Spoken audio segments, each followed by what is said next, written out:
Hand-wrap issue. Di umano'y may daya o irregularidad sa pagbalot ng kamay ni Inoue sa uli niyang laban kontra kay Picasso. Pangalawa, VADA testing. Hindi raw sumailalim ang Japanese champion sa pagsusuri ng voluntary anti-doping test. Pangatlo, pag-iwas sa issue. Agad ay itong umuwi ng Japan at deadma sa mga request ng Saudi boxing officials.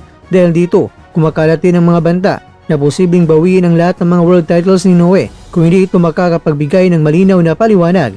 Narito ang pagsusuri, katotohanan o di kaya ay fake news. Mahalagang linawin natin ang mga katotohanan. Ang balitang ito ay may tuturing na fake news o walang basihan sa realidad. Narito ang mga patunay mga kwento. Una, ang relasyon ni Turki Al-Sheikh at ni Inoue. Sa katunayan, itong si Turki Al-Sheikh ay isa sa pinakamalaking tagahangan ni Naoya Inoue.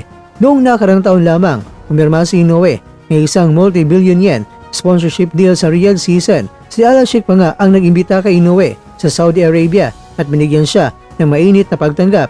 Walang anumang opisyal na payag sa Al-Sheikh laban kay Inoue. Pangalawa, issue sa hand-wrap kontra yan kay Alan Picasso.